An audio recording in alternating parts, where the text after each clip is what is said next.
पेटवाड़ गांव में खुशी की लहर है। लोग एक दूसरे को बधाई दे रहे हैं और बधाई क्यों ना दें, उन्हीं के गांव में पैदा हुए, इसी की मिट्टी में खेले, बड़े हुए, यहीं के स्कूल में गए और उसके बाद आज देश की न्यायपालिका के मुखिया। ये किसी भी गांव के लिए गर्व की बात होनी ही चाहिए।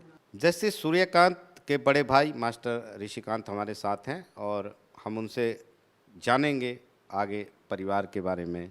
सर, बहुत बहुत स्वागत है आपका एनडीटीवी पर। धन्यवाद। मेरी ओर से भी आपका और आपकी पूरी टीम का हृदय से आभारी हूं मैं। ये जानना चाह रहा हूँ, जरा परिवार के बारे में बताइए। आपके फादर क्या करते थे, कितने भाई आप लोग हैं, पढ़ाई कैसे? पिताजी संस्कृत अध्यापक थे। मैं सबसे बड़ा हूं भाइयों में और सूर्यकांत सबसे छोटे हैं। हम 4 भाई हैं। मेरे से छोटे भाई भिवानी में डॉक्टर हैं। वो क्षय रोग और छाती रोग के विशेषज्ञ हैं। और डॉक्टर साहब से छोटे भाई मेरे हिसार में रहते हैं। वो तकनीकी शिक्षा विभाग से ग्रुप इंस्पेक्टर रिटायर हुए हैं। मैं स्वयं भी अध्यापक था और मैं आज से 12 वर्ष पहले रिटायर हो गया 2014 में। सूर्यकांत में तो विशेष करके मैं एक किसान की छवि भी मैंने देखी है। सूर्यकांत में मैंने कभी भी देखा है। अच्छा जी, जब सूर्यकांत कॉलेज में पढ़ते थे, government post graduate college Hisar में, तो मुझे एक कविता का शीर्षक याद है। वो कविता तो मुझे याद नहीं है। उन्होंने एक कविता लिखी थी, मेंढ पर मिट्टी चढ़ा दो। मेंढ पर मिट्टी चढ़ा दो। वो कविता बड़ी चर्चित रही उस समय और वो खास करके रूढ़िवाद के खिलाफ थी वो कविता।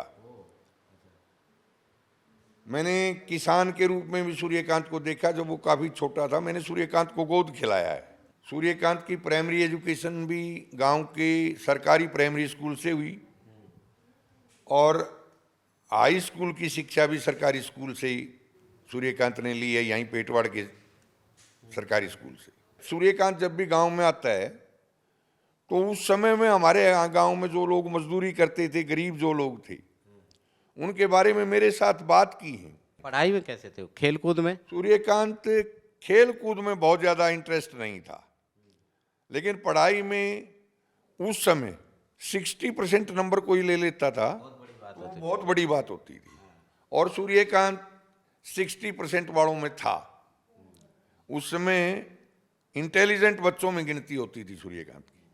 अभी आप ये सीजीआई बनेंगे, आप किस तरीके से देखते हैं, क्या उम्मीद करते हैं कि आप उनसे, कि वो जब इतने बड़े पद पे हैं तो देश को कैसे फायदा? मैंने सूर्यकांत को एक पेशेवर वकील के रूप में देखा है और उसने अपने पेशे के साथ न्याय किया है। तो मैं उस समय भी अपने आप में गर्व महसूस करता था कि भाई मेरा भाई जो है वो अपने पेशे के साथ न्याय कर पा रहा है। अभी हमारे लिए तो ये बहुत बड़ी गर्व की बात होगी कि मेरा छोटा भाई जो है वो सीजीआई बनने जा रहा है। सूर्यकांत सीजीआई बने, इसकी वो योग्यता रखता है, इसीलिए वो सीजीआई बनने जा रहा है। हम तो केवल एक अपेक्षा करते हैं कि अभी पिछले दिनों सूर्यकांत ने नालसा के अध्यक्ष रहते हुए देश के सैनिकों के लिए एक विशेष प्रावधान किया है नालसा के द्वारा कि भाई जो सैनिक सीमाओं पर रक्षा कर रहे हैं उनके परिवार की अगर कोई कानूनी मदद की बात है तो नालसा के माध्यम से उनको फ्री मुहैया करवाई जाएगी। हमारी इच्छा है कि हमारा भाई सीजीआई बनने के बाद भी कोई न कोई ऐसा उदाहरण जो है वो राष्ट्र के सामने रखे जो आम जनमानस के दिल को छुए और आम आदमी जिनके लिए न्याय तक पहुंच बहुत मुश्किल है, उन लोगों के लिए न्याय सुलभ हो। हमारी इच्छा ये है कि हमारा भाई ईमानदारी के साथ और आम आदमी को न्याय देने के लिए वो बतौर सीजीआई जो है वो काम करे। हमारे साथ जैसे सूर्यकांत की भाभी, सबसे बड़ी भाभी राजबाला जी और उनकी चाची कृष्णा भी हमारे साथ हैं, उनसे हम ज़रा बात करेंगे। राजबाला जी, आप जब यहाँ आई, सबसे छोटा देवर आपका कौन था, कैसे? वो 10 साल के थे जी। मैं आई जब, और मेरे साथ बहुत प्रेम से बोलते, बहुत प्रेम से, छोटा बच्चा ही ला रखा करती आपके साथ। ठीक रहता। बता रहे थे कि आपकी जिम्मेदारी थी उनको नहला के और स्कूल। सारा करके जब स्कूल में भेजा कर दीजिए, खाना तैयार करके, और जब स्कूल में जाते आंदे तो फिर खाना देंगे इनको।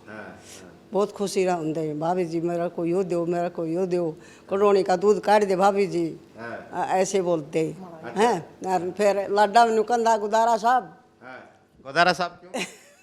लाडा में कह दे जी। मुझे बताया कि गोदारा साहब आपको इसलिए बोलते थे कि हरियाणा के गृह मंत्री उस समय गोदारा थे, तो आप वो कहते थे कि आप उनके घर के होम मिनिस्टर हैं, हाँ जी। गृह मंत्री हैं। हाँ जी। अब इतने बड़े आदमी, इतना बड़ा पद, क्या फर्क आया उनके व्यवहार? हाँ जी।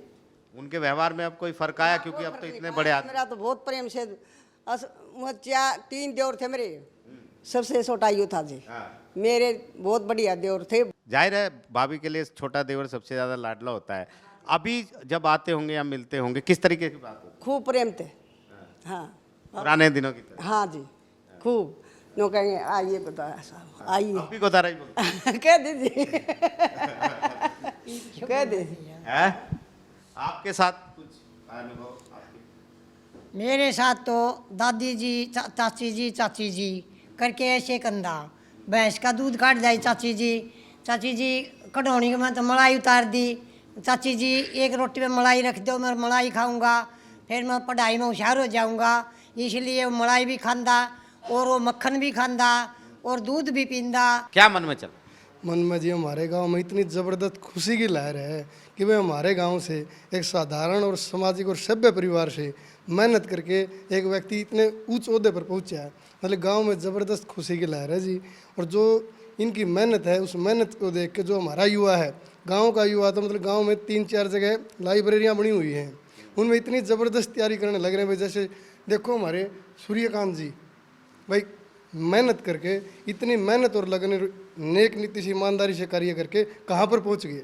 इससे हमारे युवाओं को इतनी ज़बरदस्त प्रेरणा मिली हुई है जी। भाई हमारे गांव का नाम किस पटल पर जाकर मतलब कि कितना परिचित हमारे गांव का नाम हुआ है, तो ज़बरदस्त खुशी है जी पूरे गांव में। को तो आपने देखा होगा बचपन से। हाँ बिल्कुल, बचपन से देखे मैंने। कोडोड बच्चे थे जब भी, क्योंकि ये तो हमारे छोटे हुए, लेकिन बहुत होनहार बच्चे थे, बड़ा सुथरा काम, पढ़ाई लिखाई में एकदम से 1 नंबर के थे। लेकिन आपको शुरू से लग रहा था कि ये हाँ ये बनेगा, कुछ न कुछ बनेंगे। दोनों ही भाई, क्यों दोनों ही साथ में थे। हम एक बार फ्री छोड़ दिए थे, 1-1.5 महीना पहले मास्टर जी फ्री छोड़ देते, अग भाई स्कूल में ना जाओ, घर तैयारी करो। ये दोनों भाई जान लग रहे थे पर्स के नीचे स्कूल में। हम 4-5 आए कहे भाई ना जाओ, क्यों हम तो रद्दी हुआ कर दे। और ये होशियार भाई हमारा पेंडा छूट रहा है, तो हम ही जाओगे तो फिर मास्टर दोबारा बुला लेंगे मास्टर।